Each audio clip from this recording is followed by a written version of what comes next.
할렐루야. 눈이 내리고 날씨가 꽤 춥습니다. 여러분들의 건강을 소중하게 생각하시고 잘 이겨나가시기를 주님의 이름으로 부탁을 드립니다. 오늘 말씀의 제목이 무엇이라고 말씀하셨습니까? 믿음이 있어야 기적이 일어난다는 거예요. 그래서 이제 예수님께서 사마리아 지역에서 사역을 마치시고 갈릴리로 이제 가게 됩니다.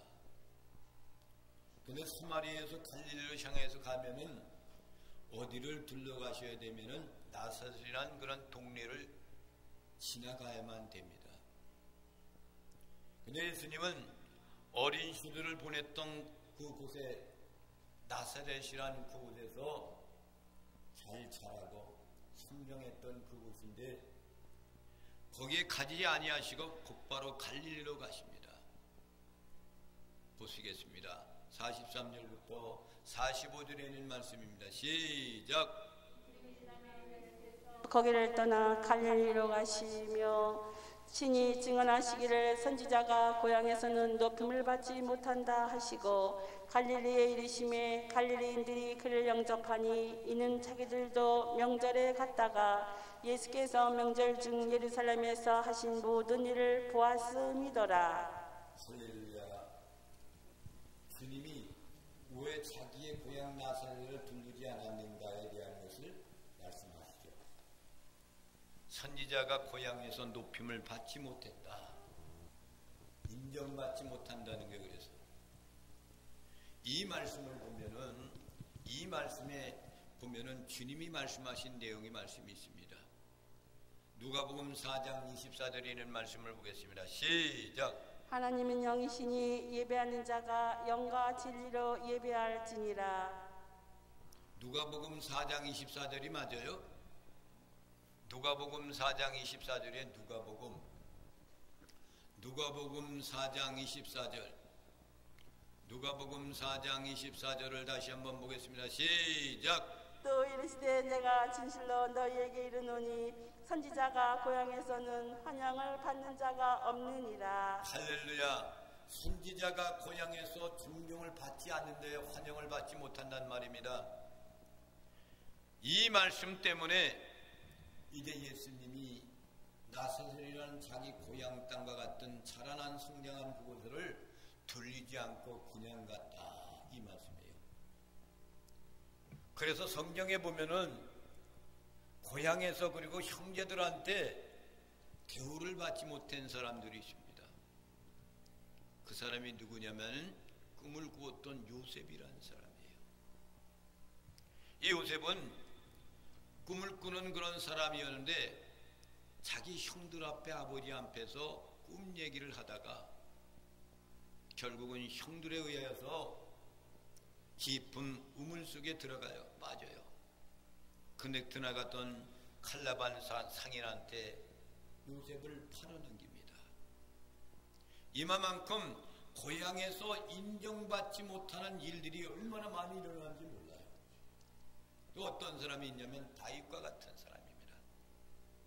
사무엘 선지자가 이새의 집을 향하여서 이 땅에 있을 왕 되신 분을 위해 기름 붓기 위해서 이새의 집을 갔어요. 갔는데 모든 형들들은 모두가 이새 앞에 다 서 있지만 아버지와 형들을 미움을 받았고 존경을 받지 못했던 다윗은 목동으로서 아버지 양을 치고 있었단 말입니다. 너는 어리니까 그냥 있어라 라고 이렇게 했단 말이에요. 또 한 사람이 또 있습니다. 예레미야 선지자입니다. 고액의 선지자 예레미야는 고향 아마돗에서 존경받지 못하고 심지어는 사람들에게 쫓기고 핍박당하다가 고향에 있는 사람들로 통하여서 마침 죽음을 맞이하는 사람이 되고 맙니다. 그뿐만이 아닙니다. 사도 바울도 그랬습니다. 바울도 종족들에게 상상을 초월하는 고난을 수없이 받지 않습니까? 그래서 예수님도 자기 자기 고향 땅 같은 나사렛에서 인정받지 못하기 때문에 거기 가서 아무리 기적을 베풀 수가 없어요. 기적이 일어나는 것은 무엇으로 일어나는 거예요? 자기의 믿음으로. 자기의 믿음이 있어야만이 기적이 일어나는 거예요. 결국은 예수님은 자기 민족들에게 대제사장들, 공회원들로부터 배신당해서 결국은 십자가의 죽음을 맞이하게 된 거예요. 사랑하신 성도 여러분, 신앙생활이라는 것은요, 말이나 글로 아는 것이 결코 아닙니다. 체험적으로 아는 것이 참된 신앙이고 믿음인 거예요. 46절부터 47절에 있는 말씀을 보겠습니다. 시작. 예수께서 다시 갈릴리 가나에 이르시니 전에 물로 포도주를 만드신 곳이라. 왕의 신하가 있어 그의 아들이 가버나움에서 병들었더니 그가 예수께서 유대로부터 갈릴리에 오셨다는 것을 듣고 가서 청하되 내려오셔서 내 아들의 병을 고쳐주셔서 하니 그가 거의 죽게 되었음이라. 할렐루야. 우리 예수님께서 지금 가버나움이라는 곳에 살고 있는 그 왕의 신하가 지금 갈릴리에 지금 예수님이 그곳에 왔다라는 그런 소식을 듣고 자기 아들이 병들어서 죽게 되었기 때문에 예수님 앞에 지금 가서 자기 아들을 고침받기 위해서 간 거예요. 여러분, 죽어가는 자식을 보는 부모의 심정은 차라리 내가 대신 죽었으면 좋겠다. 할렐루야. 그런 마음이 항상 있는 거예요. 가버나움에 살고 있는 신하가, 왕의 신하가 갈릴리 그 가나에 와서 예수님을 찾아와서 이제 말을 합니다. 내 아들이 병을 들어서 죽게 되었는데 그 아들을 좀 고쳐주세요. 죽게 되었습니다. 예수님께서 그 사람의 요청을 듣고서 48절에 이렇게 주님이 대답을 합니다. 다 함께 보시겠습니다. 시작. 예수께서 이르시되 너희는 표적과 기사를 보지 못하면 도무지 믿지 아니하리라. 할렐루야. 기적과 모든 것들이 일어나는 것을 보면은 믿어지지만은 그것을 보지 못하면 믿지 않는 것이 너희들의 모습이 아니냐, 그런 얘기하는 거예요. 오늘날 우리에게도 그런 것들이 있지 않습니까? 어떤 기적이 일어나야 돼요. 표적이 일어나야 돼요. 그래야만이 믿는 그런 것들이 많이 있단 말이에요. 요즘은 얼마나 기적의 시대인지 몰라요. 요술의 시대가 가지고 말이요, 요술을 부리는 사람들 보면 기가 막힙니다. 그것이 다 눈속임입니다. 눈속임. 이 가버나움에 살고 있는 왕의 신하가 왜 자기 아들을 고치기 위해서 예수님을 찾아왔을까? 거기에는 상당한 의문점이 있어요. 그런데 아마도 예수님에 대한 소문을 들었기 때문이 아닌가라고 이렇게 이야기됩니다. 예수님은 눈먼 자의 눈을 뜨게 했습니다. 귀머거리가 귀가 열리는 역사가 일어났어요. 문둥병도 고침을 받았습니다. 일어나 걷지 못하는 안진뱅이도 일어났다는 그 소문을 들었기 때문에 그분을 만나면 내 아들도 살 수 있지 않겠는가, 이겁니다. 그분을 만나면 아버지는 마음이 조급한 나머지 예수라는 그 사람을 꼭 만나야 되겠다라고 마음에 다짐을 하고 하루길을 걸어서 예수님을 찾아온 거예요. 가버나움에서 갈릴리까지 거리가 얼마나 되냐면 약 20마일이에요. 20마일이라는 것은 키로수로 얼마 되냐면 300km가 넘는 그런 길이에요. 여러분, 300km면은 남한의 3분의 1 이상을, 2분의 1 이상을 가는 거예요. 그 거리를 걸어가는 거죠. 왜요? 자기 아들이 병든 것을 고치기 위해서. 그 소식을 들었기 때문에 그 예수라는 사람을 만나면은 내 아들의 고침을 받고 다시금 소생하지 않겠는가라는 그 희망의 한 가닥을 갖고 올라간 거예요. 그 먼 길을 걸으면서 이렇게 발걸음을 뗄 때마다 생각을 했을 거야. 그 아들 아직 죽지 않았을까? 이런 마음을 헤아려보면서 이 성경 말씀을 봐야 되는 거야. 왕의 신하는 예수님을 찾아가서 하는 이야기가 첫 마디가 네 아들이 죽게 되었다는 거예요. 내 아들을 살려주세요. 이렇게 요청하는 거예요. 여러분, 이보다도 더 위대한 요청이 어디 있습니까? 자기 아들이 죽게 되었으니 살려달라 이거예요. 인간이 하나님 앞에 섰을 때 하는 것은 요청이에요. 요청은 겸손해야 요청할 수가 있어요. 교만한 사람은 요청할 줄 모릅니다. 하나님의 아들이었던 예수 그리스도, 그분은 내 아들의 병을 고쳐줄 거라는 그런 것을 견지하면서 이야기했지만 예수님은 그 아버지의 믿음을 심어주기 위해서 자꾸자꾸 그를 유도하면서 가르칩니다. 왕의 신하는 예수님의 말씀을 듣고도 깨닫지를 못합니다. 49절에 있는 말씀을 보겠습니다. 시작. 신하가 이르되 주여 내 아이가 죽기 전에 내려오소서. 내 아이가 죽기 전에 내려가서 그 아이를 고쳐달라는 거죠. 그렇죠? 직접 오셔서 병을 고쳐달라는 거예요. 여러분, 이것이 아버지의 마음인 겁니다.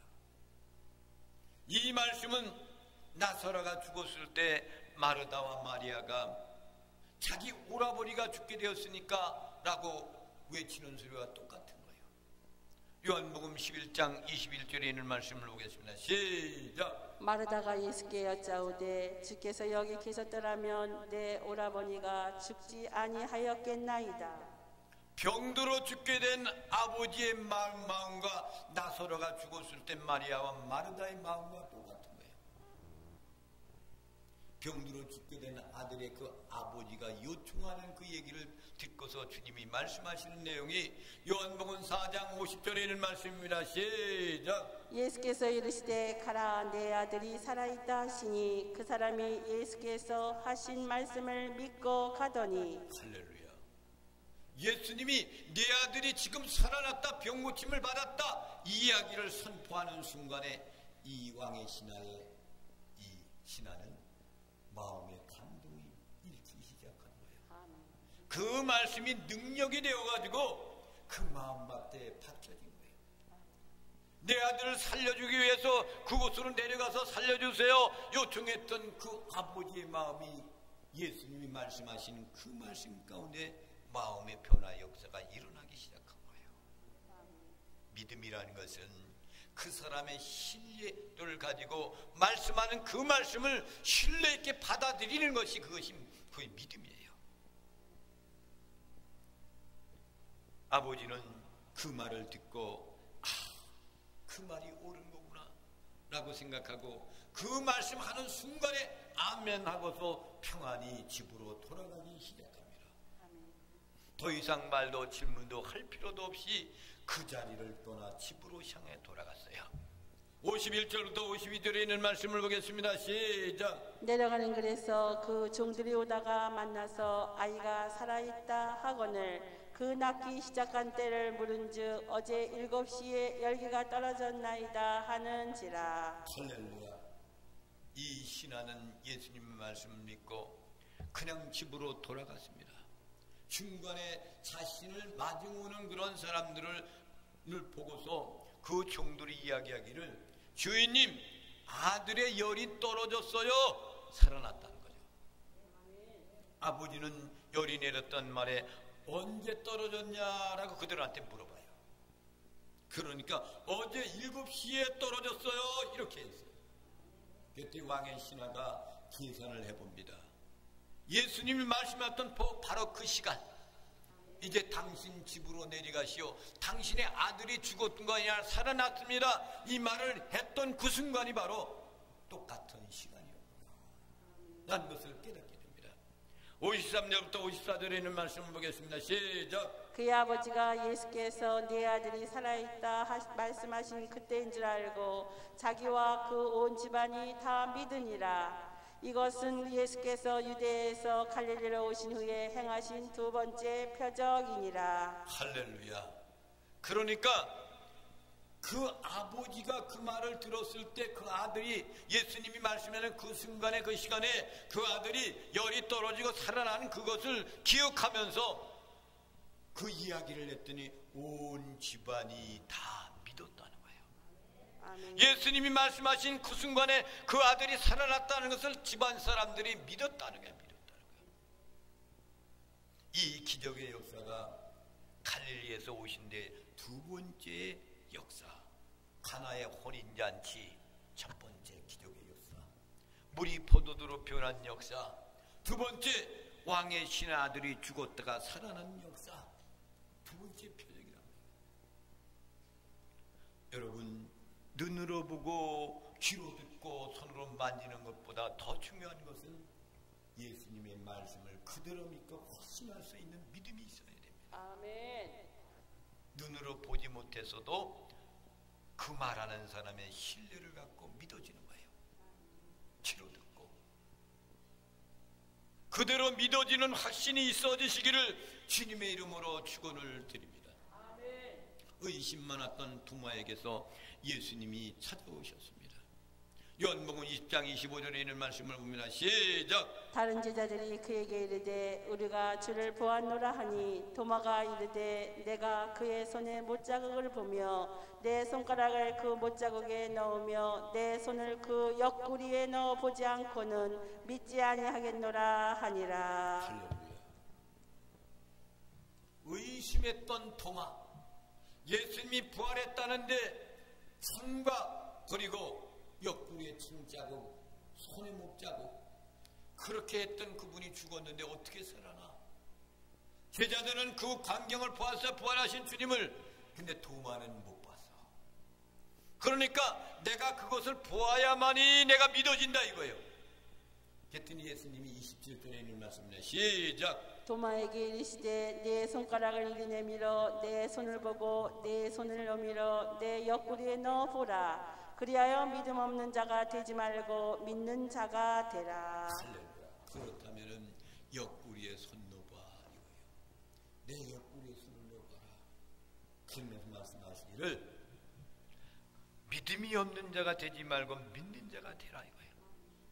여러분, 우리는 무언가 확실히 만져봐야만이 믿어지려고 해요. 여러분, 믿음은, 우리 기독교의 신앙 믿음은 그것이 아니에요. 기적을 봐야만이 일어나는 것이 아닙니다. 말씀을 붙잡고 이 말씀이 온전히 하나님의 말씀이다, 이 말씀대로 이루어진다 라고 하는 것이 믿음이에요.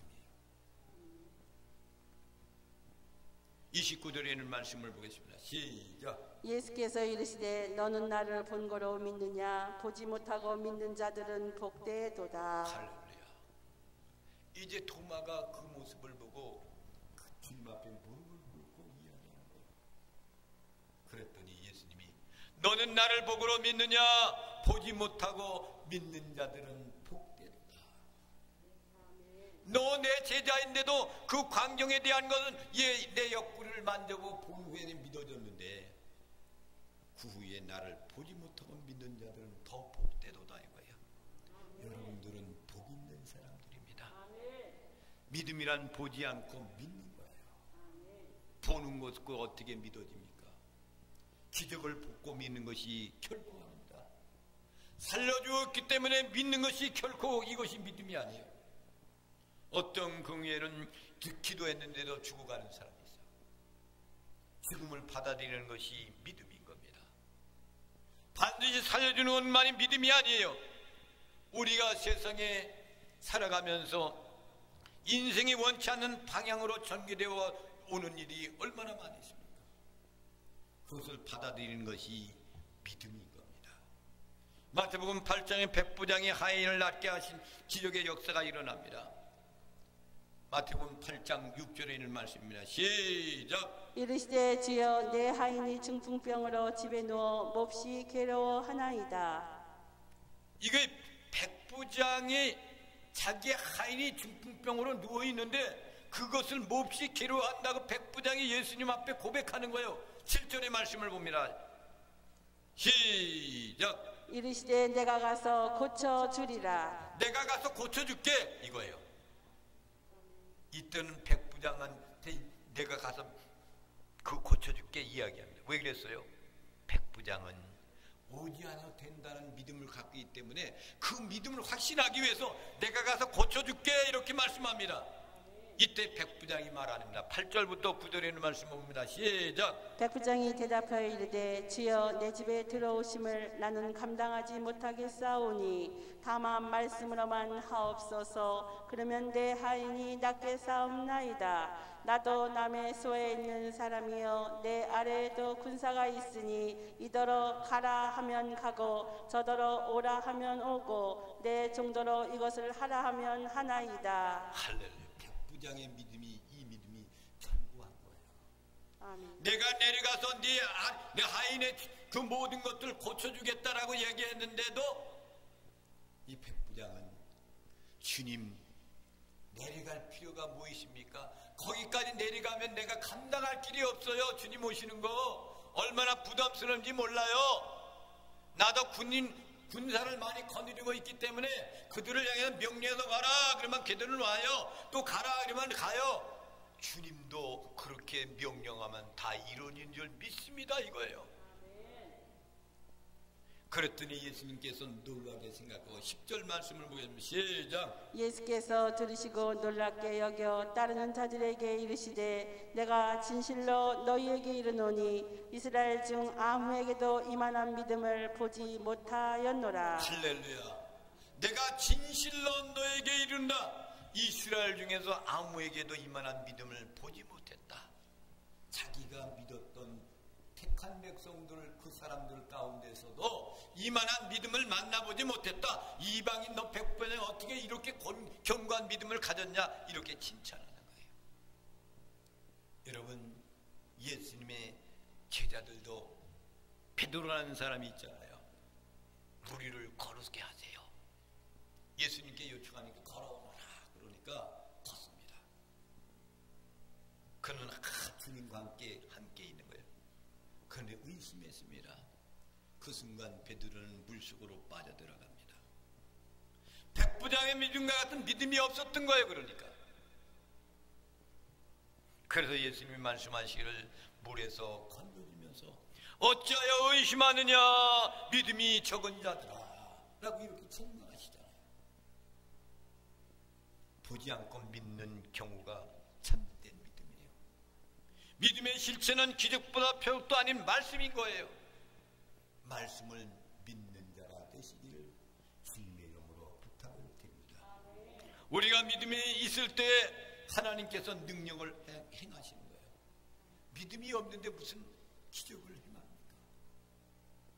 그 사람의 믿음을 보시고 라고 이렇게 항상 말씀하시잖아요. 그 사람의 믿음을 보고 그리고 고쳐주셨어. 여러분의 믿음을 보시고 해결해 주시는 거예요. 믿음을 보시고 거기 가담하시는 거예요. 믿음이 없으면 그냥 지나가십니다. 전혀 믿음이 준비되어 있지 않을 때는 주님은 병 고칠 생각을 하지 않았어요. 마가복음 11장 22절부터 23절에 있는 말씀을 보겠습니다. 시작. 예수께서 그들에게 대답하여 이르시되 하나님을 믿으라. 내가 진실로 너희에게 이르노니 누구든지 산더러 들려 바다에 던져지라 하며 그 말하는 것이 이루어질 줄 믿고 마음에 의심하지 아니하면 그대로 되리라. 할렐루야. 아멘. 큰 산과 같은 문제가 있으면은 믿음을 갖고 이것을 바다에 던지라 하면 그대로 간다는 거예요. 여러분 산이 바다로 가라 그러면 가서 거기 가 있어요? 그렇게 됩니까? 믿음을 갖고 하면 된다니까. 할렐루야. 믿음이 없기 때문에 안 되는 거야. 여기 계양산에 있는 거 하나도 없이 다 없어지고 바다로 각지어다니면 없어지는 거야. 여러분 이런 얘기가 있어요. 어린아이 같은 믿음이 있어야 돼. 그래서 고아로 태어난 그 아이가 고아원에서 자라나요. 근데 이 아이가 말이요 학교를 가야 돼. 걸어서 학교를 가는데 학교를 가는데 산이 있는 거야. 이렇게 산을 넘어야만 학교를 가요. 조충현 집사님이 옛날에 자기 선원면에서 이 강화중학교 올 때마다 선원면 그 산을 넘을 때야. 그게 중학교를 걸어 다녔다 그러더라고요. 얼마나 힘들었는지 모른다 그래. 근데 이 어린아이도 말이에요. 고아원에서 자라서 학교를 가는데 산이 있는 거야. 근데 어느 날 그 고아원에 와가지고 목사님이 오늘 이 말씀, 이 산을 들어 바다에 던지면 다 그것에 없어지리라, 이것을 설교했을 때 그 마음 가운데 이 어린아이가 믿음을 갖고 하나님께 기도를 한 거예요. 이 산이 다 없어질지어다 하고 기도했어. 아침에 와보니까 멀쩡하게 그냥 있는 거야. 그 이튿날 또 했습니다. 그냥 멀쩡하고 있어. 근데 하나님이 그 기도를 들어주셨어. 할렐루야. 들어주셔가지고 국가에서 모든 그런 그곳에 지역적인 개발이 이루어지기 때문에 하루아침에 어느 날 중장비들이 와가지고 산이 점점 없어지기 시작한 거야. 할렐루야. 우연이 아니거잖아요. 실질적인 말이야. 그 믿음을 갖고 내가 학교를 가야 되는데 하나님 이 산이 빨리 없어져야 내가 쉽게 갈 수 있어요 라고 이렇게 부르고 기도했더니 목사님이 와서 설명했던 설교 내용의 말씀을 듣고 믿어지는 이 어린아이가 하나님께 기도했더니 그 기도가 이루어졌다는 그런 겁니다. 여러분, 우리는 믿지 못하고 의심하는 경우가 얼마나 많은지 몰라요. 그리고 헛기도로 시간만 낭비하는 꼴이 되는 일이 얼마나 많습니까? 어떤 사람이 믿으면서 확신이 있습니다. 나는 분명히 하나님이 이것을 이루어줄 거야. 이 믿음을 갖고 사는 사람이 있어요. 그런데 어떤 사람은 믿기는 믿었는데 눈을 떠서 보니까 세상 모든 것이 의심으로 다 변하는 거예요. 그럴 때가 있어요, 여러분. 실정적으로 말이야 하나님께 참 말씀을 붙잡고 말씀을 선포할 때 아멘 믿어진다 그러는데 눈을 떠서 세상을 또 바라보니까 의심이 생기기 시작하는 거야. 여러분, 예수님의 말씀을 들으시기 바랍니다. 들은 것을 끝나지 않고 믿어주시길 바랍니다. 믿을 때 이루어지는 거야. 믿음은 기적을 일으키는 거야. 믿어줘야만이 기적이 나타나는 거예요. 주님은 이 땅 위에 오셔서 기적의 역사를 얼마나 많이 하셨습니까? 그런데도 믿지 않는 사람들이 얼마나 많은지 몰라요. 믿음은 내가 믿어야 되는 겁니다. 그리스도가 나의 구주가 되어주십니다. 그분은 영원한 나의 안식처가 되어주시고 내 인생길을 인도하시는 분입니다. 훗날의 영원한 나라에 함께 머물면서 살 수 있는 그 나라에 갈 수 있습니다. 이것이 믿음인 겁니다. 이 믿음을 갖고 마지막까지 승리하는 나와 여러분이 되시기를 주님의 이름으로 축원을 드립니다. 이 찬양을 부르시면서 하나님께 예물을 드리시겠습니다.